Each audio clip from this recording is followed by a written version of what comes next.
बिस्मिल्लाहिर्रहमानिर्रहीम। अस्सलाम वालेकुम नाज़रीन, आप यूट्यूब चैनल देख रहे हैं। मैं इमरान खान। कोहाट में पाकिस्तान तहरीक इंसाफ का जलसा है। पाकिस्तान तहरीक इंसाफ मोमेंटम बनाने की कोशिश कर रही है, यानी जो मोमेंटम गुज़िश्ता साल 2024 में पाकिस्तान तहरीक इंसाफ के पास था, बड़ा तगड़ा मोमेंटम था जो अगस्त में शुरू हुआ और अक्टूबर तक वो जबरदस्त मोमेंटम पकड़ गया था पिछले साल।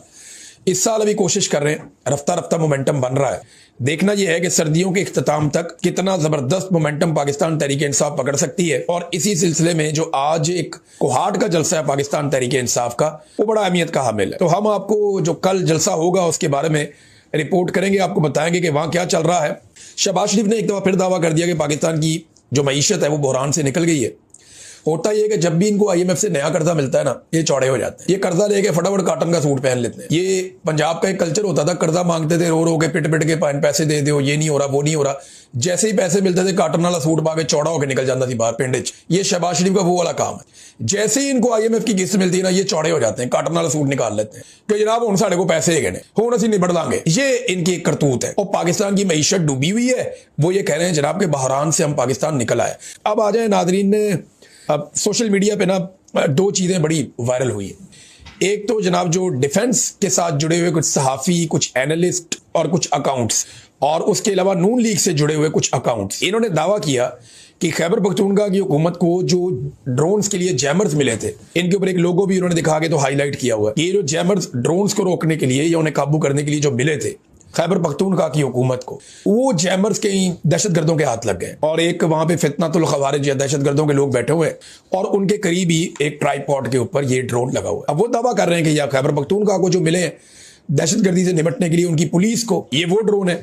तो इसमें जो खैबर पख्तूनख्वा की गवर्नमेंट है और जो PTI खैबर पख्तूनख्वा है, उन्होंने IG खैबर पख्तूनख्वा से पूछा और ये चीज उन्होंने क्लैरिटी के साथ बताई कि हमारी सारी चीजें महफूज हैं और हमारे पास हैं, हमारा कोई भी असला तालिबान के कंट्रोल में नहीं गया, ये प्रोपेगेंडा और झूठ है। और साथ ही साथ ये जो लोगो है, इसको जब हमने क्लोज करके देखा तो ये लोगो खैबर पख्तूनख्वा हुकूमत का लोगो नहीं था, ना ये वो लोगो है जो लोगो वाला वेपन सुहेल अफरीदी ने IG खैबर पख्तूनख्वा को दिया था। तो एक तो ये झूठ पकड़ा गया।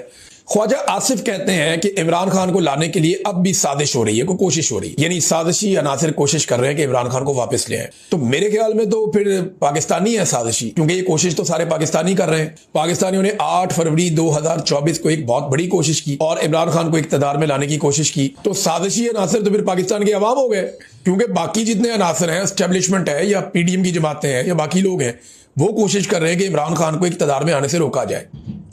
इमरान खान को इक्तदार में लाने की जो साजिश है वो पाकिस्तान की अवाम कर रही है। तो ख्वाजा आसिफ क्या पाकिस्तानी अवाम को अब साजिशी समझते हैं? ख्वाजा साद रफीक ने एक बात की, उन्होंने कहा जी कि ट्रुथ एंड रिकंसिलिएशन कमीशन एक बनाया जाए, ये उनकी तजवीज़ है, मुतालबा है। फैज हमीद की खाली सजा से कुछ नहीं होगा, वो 2-4 जर्नैल आप और भी टांग देंगे, कुछ नहीं होगा। ये तो ट्रुथ एंड रिकंसिलिएशन कमीशन की बात ख्वाजा साद रफीक कह रहे हैं, ये एक अच्छी तजवीज़ है। इसके जरिए ये हो सकता है कि पाकिस्तान बनने से लेकर अब तक एस्टेब्लिशमेंट ने जितना गंद मारा है वो सारा निकाल के अवाम के सामने रख दिया जाए। सियासतदानों ने एस्टेब्लिशमेंट के साथ मिलकर जो जो किया है वो भी निकाल कर सामने रख दिया जाए। उसमें इमरान खान साहब के 3.5 साल में एक छोटा सा दौर उनका भी आ जाएगा, लेकिन नवाज शरीफ के बार बार के धोखे, बार बार का फ्रॉड, बार बार एस्टेब्लिशमेंट के जूते पॉलिश, ये सारा रिकॉर्ड जरूर सामने आएगा। ये वाला रजीम चेंज ऑपरेशन भी आएगा।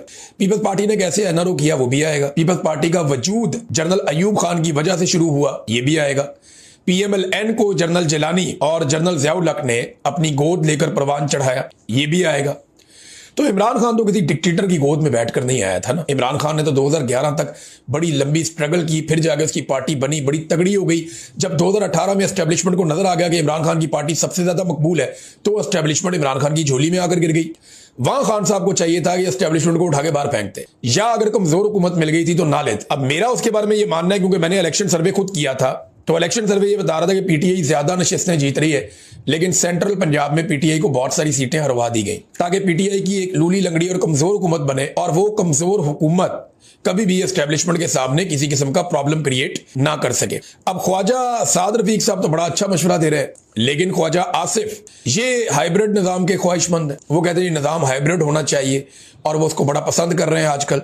हफीजुल्लाह नियाज़ी साहब ने भी एक बात की है इसमें। नियाज़ी साहब ने कहा कि अस्करी क़यादत को अवाम के साथ सुलह करनी होगी और अवाम की नाराजगी इन्हें महंगी पड़ेगी। ये हर जी शऊर आदमी, हर समझदार आदमी ये कह रहा है कि पाकिस्तान की अस्करी की आदत, यानी कभी टिकटॉकरों की तरफ देखते हैं बेचारे, कभी दरबारी मुल्ला है, मौलवी हैं, उनकी तरफ देखते हैं, कभी बेचारे फैसल वाडा की तरफ देखते हैं, कभी ओन चौधरी की तरफ देखते हैं, कभी किसी को देखते हैं, किसी को देखते हैं, किसी को देखते हैं, बेचारे इसी चक्कर में लगे हुए हैं। तो पाकिस्तान की जो मुक्तदरा या एस्टेब्लिशमेंट है अस्करी की आदत, उसे इधर उधर देखने की बजाय अवाम के साथ सुलह करनी होगी। अवाम की नाराजगी नहीं तो इन्हें महंगी पड़ेगी, ये हफीजुल्लाह नियाज़ी साहब ने कहा। नादरीन, एक खबर पिछले वीलॉग में हमने आपको दी थी, आपको बताया था कि शहबाज शरीफ साहब जब मिलने के लिए गए प्यूटन को, तो वहाँ शहबाज शरीफ साहब को इंतजार करवाया गया और 40 मिनट का रिपोर्ट किया भारतीय अखबारात ने। भारत का एक नहीं, दो नहीं, कई चैनल इसके बारे में बात कर रहे थे और कुछ और जगहों पे भी ये बात हो रही थी। उसके बाद भारत की एक वेबसाइट ने अपनी पोस्ट डिलीट की है और इसको अनाउंस भी किया। जब उन्होंने ये कहा तो उसके बाद पाकिस्तान की जानिब से बहुत सारे लोग मैदान में आ गए। उन्होंने कहा जी कि ये तो प्रोपेगेंडा किया गया शहबाज शरीफ के खिलाफ। ये इमरान खान साहब के जो गैर मुल्की दौरे थे ना, वो बड़े कैलकुलेटेड होते थे। सरकारी अखराजात भी उन्होंने बहुत कम कर दिया था, बहुत कम। लेकिन शहबाज शरीफ साहब की तो ब्रेक ही नहीं लग रही। ये जनाब इधर से आते हैं हो गया, उधरों आंदा है गया। ये शहबाज शरीफ साहब ने तो बल्कि और कोई चीज समझ नहीं आ रही। मियाँ साहब कह रहे मेरी आनियां जानियां देखो, तुसी बस पैसे आ रहे ने नहीं आ रहे, तुसी मेरी आनियां जानियां देखो। मैं ए आया ए गया। इन्होंने रक्षा बना के रख दिया है एयरफोर्स वन को। पाकिस्तान एयरफोर्स का तैयारा है भाई, वो तैयारा पाकिस्तान का प्राइम मिनिस्टर इस्तेमाल करता है। वो कभी भतीजी लेके निकल जाती है, कभी भाई लेके निकल जाता है, कभी खुद लेके निकल जाता है। रक्षा बना के रख दिया इन्होंने। ये जनाब ये पाकिस्तान के साथ कर रहे हैं। लेकिन अब ये एक रशियन अखबार है और कमरसांत इसका नाम है। ये रूसी अखबार भी इसकी तस्दीक कर रहा है कि उर्दगान से मुलाकात के दौरान शहबाज शरीफ को, उर्दगान से मुलाकात हो रही थी ना प्यूटन की, तो इस दौरान शहबाज शरीफ को आधा घंटा तनहा इंतजार करना पड़ा और वो बैठे बैठे थक गए, ये लिखा उन्होंने। और एक और वीडियो भी बड़ी वायरल हो रही है जिसमें शहबाज शरीफ साहब आगे आगे चल रहे हैं, काफी आगे जा रहे हैं, बाकी सारे रहनुमा पीछे इकट्ठे आ रहे हैं। अब पिछली मरतबा ये हुआ था कि शहबाज शरीफ साहब पीछे रह गए थे और वो सारे रहनुमा आगे आगे इकट्ठे चल रहे थे, तो शहबाज शरीफ साहब उनके साथ नहीं थे, तो शहबाज शरीफ साहब पीछे रह गए, तो बड़ी तनकीद हुई। इस दफा शहबाज शरीफ साहब उन सबसे आगे निकल गए और आगे जाके चौधरी बन गए। साथ उनके फिर भी नहीं थे। देखिए, साथ फिरना, आगे चलना, पीछे चलना, उन्होंने फोटो खींचते हुए शहबाज शरीफ साहब को पीछे फेंक दिया एंड पे। सरमायाकारी किधर है, सफारती कामयाबी किधर है? यानी आप जाते हैं तो डोनाल्ड ट्रंप के भी आप बहुत कसीदे गाते हैं, आप प्यूटन के भी कसीदे गाते हैं, मोहम्मद बिन सलमान साहब के भी आप कसीदे गाते हैं, तमाम अरब हुक्मरानों की आप तारीफें करते हैं। चीन में जाते हैं तो उनके साथ आप बड़ी मीठी जुबान बोलते हैं, हर एक को आप एयरपोर्ट पे रेड कारपेट प्रोटोकॉल देते हैं, लेकिन इसके बावजूद आपके मुल्क में किसी किस्म की कोई सरमायाकारी नहीं आती। इमरान खान के दौर में रिंग रोड का एक बड़ा स्कैंडल आया था, इमरान खान ने खुद ही उस पर एक्शन लिया था और इसके अलावा कोई बड़े स्कैंडल नहीं थे। उन्होंने शुगर माफिया को लगाम डाली, बाकी माफिया को लगाम डाली, लेकिन यहाँ पे आटा स्कैंडल, चीनी स्कैंडल, 5300 अरब का एक स्कैंडल और अभी वो कह रहे हैं जी 1140 अरब का एक और स्कैंडल है, आईपीपी स्कैंडल। हर दूसरे दिन करप्शन की कोई नई कहानी खुल जाती है इनकी। तो ये झूठ बोलते हैं कि इमरान खान साहब के दौर में मुल्क दिवालिया हो रहा था। नहीं, ये आए, इन्होंने 1-1.25 साल में मुल्क को वहां पहुंचाया जहां मुल्क दिवालिया होने वाला था। इन्होंने सारा बोझ अवाम के ऊपर शिफ्ट किया, बाहर से इन्होंने कर्जों की तादाद बढ़ाई, अमेरिका को राजी किया, कुछ ना कुछ करके ये बच गए। लेकिन मुल्क दिवालिया हो या ना हो, पाकिस्तान के आम आदमी को इन्होंने दिवालिया कर दी। उन्होंने जो बयान दिया उसमें उन्होंने एक बहुत बड़ा इंकशाफ कर दिया। पाकिस्तान के अंदर नॉर्मली ये तासुर था कि पाकिस्तान के ऊपर अमेरिका दबाव डाल रहा है कि आप गजा के अंदर अपनी फौज भिजवा दें। ये तासुर बन रहा था पाकिस्तान के अंदर। बहुत सारे लोग ये बात कर रहे थे, हम भी ये बात कर रहे थे, और है भी यही कि पाकिस्तान की फौज गजा में जानी चाहिए स्टेबलाइजेशन फोर्स के अंदर। ये अमेरिका की ख्वाहिश है और अमेरिका सिर्फ पाकिस्तान की नहीं, बहुत सारे और मुल्कों की भी फौजें ये चाहेगा कि वो गजा में पहुंच जाएं और वो काम करें जो इसराइली नहीं कर पाए, या कम से कम इसराइली मफादात या अमेरिकी मफादात। सारी कहानी मैं आपके सामने रख देता हूं कि एक्चुअली होने क्या जा रहा है। लेकिन मार्को रूबियो ने, जो अमेरिकी वजीर खारजा हैं, उन्होंने एक बहुत बड़ा इंकशाफ किया। उन्होंने कहा जी हम पाकिस्तान के शुक्रगुजार हैं कि पाकिस्तान ने गजा के लिए आलमी इस्तेहकाम फोर्स का हिस्सा बनने की पेशकश की और हम इस पेशकश पे गौर कर रहे हैं। अंदाजा कीजिए आप, यानी पाकिस्तान अमेरिका को जाकर कहता है कि आप गजा के अंदर जो फौज भिजवाना चाह रहे हैं, एक आलमी फौज बनाकर, हम उसका हिस्सा बनना चाहते हैं। पाकिस्तान खुद पेशकश कर रहा है। अब दो चीजों पे आपने गौर करना है। एक स्टेटमेंट डोनाल्ड ट्रंप ने दिया और एक स्टेटमेंट दिया मार्को रूबियो ने। डोनाल्ड ट्रंप ने कहा कि शहबाज शरीफ और फील्ड मार्शल आसिम मुनीर, ये दोनों बहुत अच्छे लोग हैं। ये जो भी मैं मंसूबा बना रहा हूं गजा के हवाले से और हमास के खिलाफ या फलस्तीन के हक में, जो भी मंसूबा डोनाल्ड ट्रंप कह रहे हैं मैं बना रहा हूं, जो भी मैं मंसूबा बना रहा हूं उस मंसूबे में फील्ड मार्शल आसिम मुनीर और शहबाज शरीफ ये दोनों पहले दिन से मेरे साथ हैं। ये बात किसने की? डोनाल्ड ट्रंप ने। और डोनाल्ड ट्रंप ने कहा कि ये इन दोनों ने मुझे ये बात बताई कि हम पहले दिन से यानी बिगिनिंग से हम आपके साथ हैं, शुरू से ही। ट्रंप साहब, ये आसिम मुनीर साहब ने भी कह दिया उनको और शहबाज शरीफ साहब ने भी कह दिया और ट्रंप ने पूरी दुनिया को बता दिया कि ये दो बंदे मेरे साथ हैं पहले दिन से। अब मंसूबा क्या है वो आगे चल के मैं आपको बताता हूं, लेकिन ट्रंप के मंसूबे में ये दोनों हजरात कह चुके हैं जनाब हम पहले दिन से आपके साथ हैं। नंबर एक। नंबर दो, अब मार्को रूबियो ये कहता है कि उस मंसूबे के तहत जो फौज जानी है गजा में, उस फौज के अंदर अपनी फौज शामिल करने के लिए पाकिस्तान ने खुद ही पेशकश कर दी है। और पाकिस्तान कह रही है हम अपनी फौज भेजना चाह रहे हैं गजा में, हम इस पेशकश पे गौर कर रहे हैं। यह मार्को रूबियो का स्टेटमेंट है। अब दोनों ने पाकिस्तान का एक एक पोल खोल दिया। याद रहे कि आसिम मुनीर और शहबाज शरीफ ने डोनाल्ड ट्रंप के बयान के ऊपर कोई तरदीद जारी नहीं की। उन्होंने यह कभी नहीं कहा कि डोनाल्ड ट्रंप ने झूठ बोला, या हमने डोनाल्ड ट्रंप को यह नहीं कहा कि हम पहले दिन से आपके साथ हैं। ये दोनों बंदों ने इसके ऊपर किसी किस्म की तरदीद नहीं दी। आईएसपीआर के डीजी आए, उन्होंने सियासी प्रेस कॉन्फ्रेंस की, लेकिन इस पर बात नहीं की। शहबाज शरीफ का वजीर इत्तलात से लेकर ऊपर नीचे सारे, किसी ने इसके ऊपर बात नहीं की। यानी डोनाल्ड ट्रंप की इन्होंने खुद ही तस्दीक कर दी। अब मार्को रूबियो के स्टेटमेंट के ऊपर भी क्या पाकिस्तान ये कहेगा कि हमने पेशकश नहीं की, बल्कि हमें यह दरखास्त की गई अमेरिका की जानिब से कि आप अपनी फौज गजा में भिजवा दीजिए आलमी इस्तेहकाम फोर्स का हिस्सा बनने के लिए। देखिए उन्होंने तो साफ कह दिया, पाकिस्तान ने खुद कहा हम पेश कर रहे हैं अपने फौजी, आपको प्लेट में रख के ले जाएं आप। पाकिस्तान ने खुद पेशकश की है और अभी वो ये कह रहे हैं कि हम इस पेशकश पे सिर्फ गौर कर रहे हैं। ये जनाब मार्को रूबियो का स्टेटमेंट है।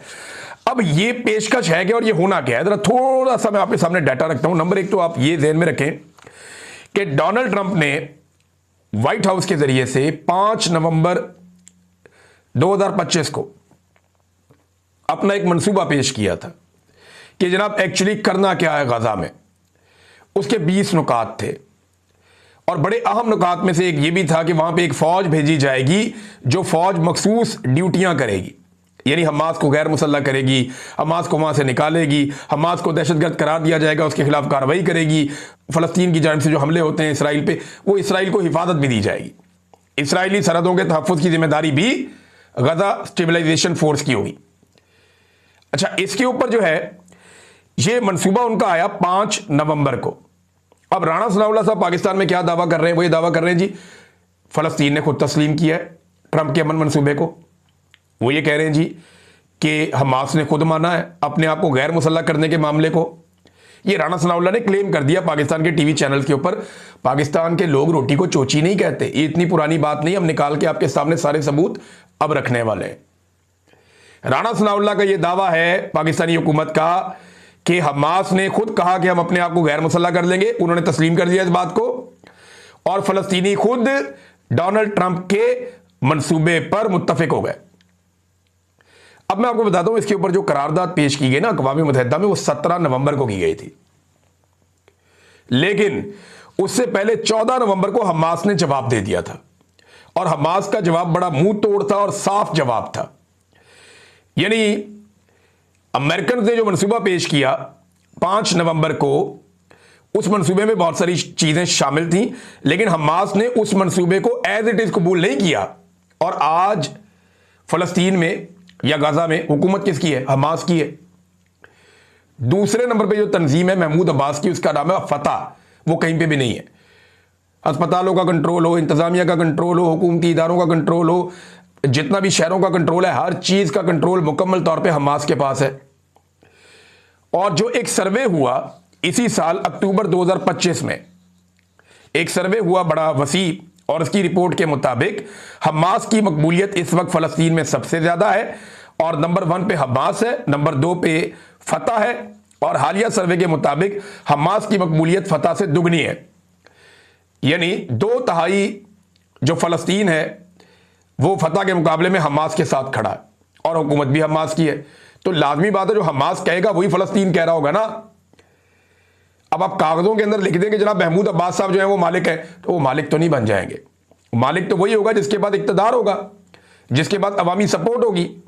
तो अवामी सपोर्ट जो है वो हमास के पास है। ये अक्टूबर 2025 की रिपोर्ट है उसके मुताबिक, यानी आज से 2 महीने पहले तक। और ये जंगबंदी के बाद की बातें मैं आपको बता रहा हूं। इतनी लड़ाई और इतने नुकसान के बाद भी फलस्तीनी हमास के साथ ज्यादा बड़ी तादाद में खड़े हैं। हमास ने जिन बातों पे इत्तफाक किया था डोनाल्ड ट्रंप के मंसूबे में, उसमें दो चीजें थी। नंबर एक, यरगमालियों की रिहाई की जाए। नंबर दो, जंगबंदी की जाए। ये दो चीजों के ऊपर उन्होंने कहा जी फौरी जंगबंदी कर दें मुस्तकिल तौर पे, और यरगमालियों को छोड़ा जाए। आप हमारे कैदी छोड़े, हम आपके कैदी छोड़ते हैं। ये चीजें हमास ने मान ली थी। जिन चीजों को हमास ने नहीं माना था वो कौन सी थी? जिस पे राणा सनाउल्लाह साहब कह रहे हैं ना कि वो कह रहे थे हथियार भी दे देंगे, वो कह रहे थे हुकूमत भी खत्म कर देंगे, वो कह रहे थे जी चीजें हम मानेंगे और इसके लिए हम अपनी फौज वहां भिजवाना चाहते हैं, राणा सनाउल्लाह साहब कह रहे हैं, या इसहाक डार साहब आज कह रहे हैं। अब ये लोग हुकूमत इस तरफ चल पड़ी है ना, तो मैं याद दिलाता हूं कि 14 तारीख को यानी 5 नवंबर को